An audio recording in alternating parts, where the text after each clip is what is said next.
Guys, this is part 6, which is a continuation of part 5. As you can remember, in the last part we did the addition operator for the arithmetic. Now I'm gonna do the subtraction. So with the subtraction, let's just say our first variable will give it the value of 60, and our result here should be this was 60 minus this value of this is 50, so our answer should be 10 for this. You could also do the other way, which I was showing you guys with the strings. So you could say first, then put the addition sign to put these two variables together. This is not a variable, this is a string. So what you would get from this, it would be first, let's put a space there, first, it'll be that. I mean, you could add these little strings to your output if you want. It's not really important. Okay, let's move on to the times. It's basically the same thing. Let's just say times, and let's just say 10 times 2, which should give us 20 here. This is what it would output.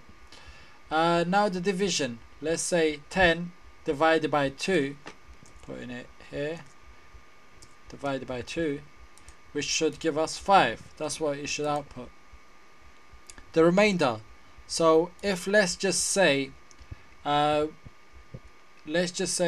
we've got 11 here, we want to divide it by 2. As it works as whole numbers, it would output for us 1, because that's the remainder. So 11 divided by 2 would be 5 and 5, which would make up 10, and the remainder, which cannot be divided by 2 of the people. I know you may say it would be 5.5, but it doesn't work like that with Java. If you use the remainder thing, it would just tell you the output after it's divided it into full numbers with no point, like not 5 point something or 5.9 or something like that. Not like that. It just works as in whole numbers. So our remainder would be 1 for that. Okay, now I'm going to be talking about the prefix incremental and postfix incremental. As we know, they are this. This is the x as in our variable name, let's just say. That is prefixing. If you want the postfixing, it would be x plus plus. And you could do the opposite for the decremental as well. If you have 2 plus signs, it means incremental. And if you have 2 minus subtraction signs, it means decremental. Okay. So this top one is the prefix incremental. The next one is postfixing incremental. This one is the prefix decremental operator. The next one is the postfixing decremental operator. Okay, these are just used to shorten the way of we write our subtractions or minuses, subtractions or pluses. For example, if we have something like y equals x minus 1, you just can write this in a shorter way, saying x equals minus 1, no, minus x, minus x. These would both result to the same value once you run them. Okay, now let me just talk about the difference between the prefixing and postfixing. The postfixing incremental and postfix decremental characters execute the postfix operators after the expression has been evaluated. But when we talk about the prefixing operators, these only occur on the operands before the expression has been evaluated. For example, if we have something like y equals x minus 1, you just can write this in a shorter way, saying x equals minus 1, no, minus x, minus 1x. These would both result to the same value once you run them. Okay, now let me just talk about the prefixing operators. before the evaluation of the whole expression. Now I'm going to just show you guys an example of these. So let's just say that we want to do the prefixing. That is the incremental prefixing was, as I said, it was plus equals plus x. So let me just write a little code to make you guys understand it more. Variable int x equal, let's just give it a value of 10. Okay, and let's just say y, let's just say int y equals the prefix incremental, which is x. Okay, and now let's just say we want to print out something on our system. So it would be, as you guys are familiar with it probably by now, system.out.println. Let's just say that we said, okay, x, I want to x equals let's just say that this is a string. Then let's just say value of x, we want to see the value of x. Then we want another string that says this y equals, with a space as well, then the plus sign again to bring, and then we want to print the value of y. Okay, what would be printed with this? Forget that, yeah, that's just for you guys to understand that what we're actually working on. So this piece of code, at the end it will print out that x is equal to 11. This is basically what would be printed out, y equals 11. Okay, so this, why is x and y 11? So here we had assigned x to be 10. Here we said y is equal to increment x by 1, increment it, and then add 10. So 1 plus 10 equals 11.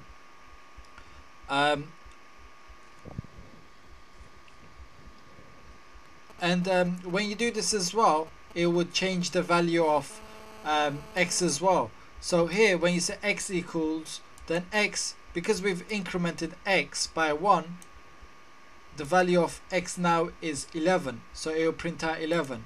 But when it comes to here, y, we said that y is equal to the same thing. It's equal to 10, which was 10 before, incremented by 1, which is 11. So value of y is 11 as well. That's why we've got two of them.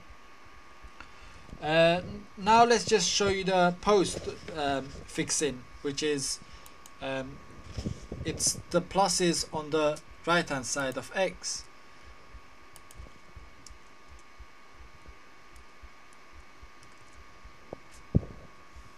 Okay, so the value of this, what do you guys think would be printed out? Okay, if you're thinking 11 and for x and 10 for y, then that is correct. Okay, why is it any different? It's because this x was evaluated and assigned to here before the incremental. So x was evaluated, which is our expression. It was evaluated, which the value contained in it was 10. It was given to y, and then it was incremented. That's why we've got x equal to 11 and y equal to 10. Now the decrementals are basically the same thing. Instead of these pluses, you have minuses, which is the decremental, postfix decremental. So what the value of that would be, that x would be 9 and y would be 10. Okay, so why would it be like that? It's again, we have x to be 10, but we're saying here we want y to equal x, which you're given 10 to y, and then you're decrementing the value of x by 1, as these two little subtraction signs do. So the value of it would be this. Okay, now what we're going to do is we're going to look at relational operators. Relational operators, what they're used for are to compare things. Let's say a variable from left compare it to the variable in the right. Reading out a little statement from the study guide, it says relational operators return Boolean values in relationship to the evaluation of their left and right operands. The 6 most common relational operators are on the exam. 4 of them equal to greater than and less than comparisons. 2 are strictly related to equality, as we will discuss this at the end of the section. We will discuss it in a few minutes. The first operator is the less than. This is less than equal to, more than equal to, not equal to. These 2 are the comparison ones.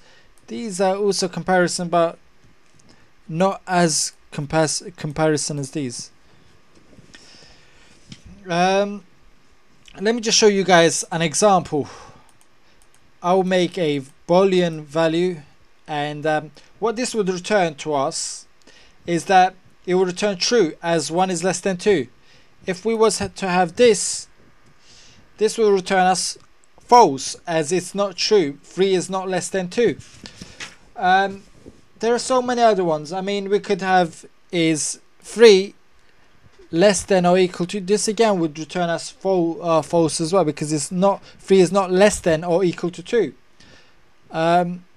If we was to have, let's just say 2, what this will return to us is true, as 2 is less than or equal to 2. So far, I mean, these are straightforward, but when what we normally come across with the if statements and the for loop statements, well, more on the if else statements, would be this meaning, let's just say that we had given b1